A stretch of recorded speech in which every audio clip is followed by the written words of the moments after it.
એક સમયની વાત છે. સોમનાથ પાસેના એક નાના ગામમાં રાઘવ નામનો એક યુવાન રહેતો હતો. રાઘવ મહેનતુ તો હતો, પણ તેની એક મોટી નબળાઈ હતી. તે મોડે સુધી ઊંઘતો રહેતો. સૂર્ય માથા પર આવે ત્યારે તે જાગતો અને પછી આખો દિવસ દોડાદોડી કરવામાં જ નીકળી જતો. તેને હંમેશા લાગતું કે સમય ઓછો પડે છે અને ભાગ્ય તેનો સાથ નથી આપતું. તેના ગામમાં એક જ્ઞાની મહાત્મા પધાર્યા. રાઘવ તેમની પાસે ગયો અને પોતાની ફરિયાદ કરી. મહારાજ, હું ખૂબ મહેનત કરું છું, છતાં મને સફળતા કે શાંતિ મળતી નથી. શું મારા નસીબમાં દુઃખ જ લખ્યું છે?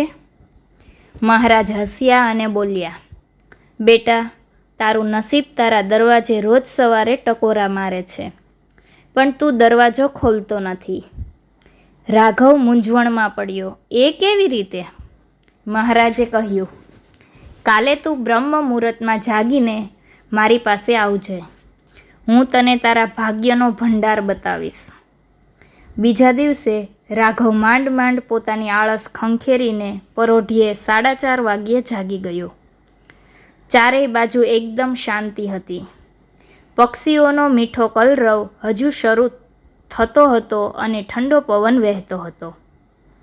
જ્યારે તે મહાત્મા પાસે પહોંચ્યો ત્યારે આખું વાતાવરણ દિવ્ય લાગતું હતું. મહારાજે તેને નદી કિનારે બેસાડ્યો અને ધ્યાન ધરવા કહ્યું. રાઘવે અનુભવ્યું કે માનસિક સ્પષ્ટતા, સવારની એ શાંતિના તેના મનમાં ઉઠતા વિચારો શાંત થઈ ગયા. જે પ્રશ્નો તેને દિવસભર સતાવતા હતા તેના ઉકેલ આપોઆપ મળવા લાગ્યા. નવી ઉર્જા. દિવસભરના થાકને બદલે તેને શરીરમાં એક નવી શક્તિનો સંચાર થતો જણાયો. પ્રકૃતિનો સાથ.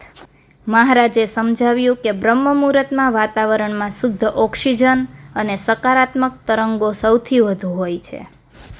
મહારાજે રાઘવને સમજાવ્યું, બેટા, બ્રહ્મ મુહૂર્ત એટલે સર્જનનો સમય. આ સમયે બ્રહ્માંડની શક્તિઓ જાગૃત હોય છે. જે વ્યક્તિ આ સમયે જાગીને પોતાનું આયોજન, અભ્યાસ કે પ્રભુ સ્મરણ કરે છે તેની બુદ્ધિ તેજ થાય છે અને આળસરૂપી અંધકાર દૂર થાય છે. તે સમયે લીધેલા નિર્ણયો ક્યારેય ખોટા પડતા નથી. રાઘવ સમજી ગયો કે અત્યાર સુધી જે તે સમય વેડફતો હતો તે જ ખરેખર સોનું કમાવાનો સમય હતો. તે દિવસથી તેણે બ્રહ્મ મુહૂર્તમાં જાગવાનો નિયમ લીધો અને જોત જોતામાં તેના જીવનમાં સમૃદ્ધિ અને સુખનો સૂર્યોદય થયો. આ વાત પરથી આપણને શીખ મળે છે કે જે વહેલા જાગે તે જ સુખ અને જ્ઞાનને પામે.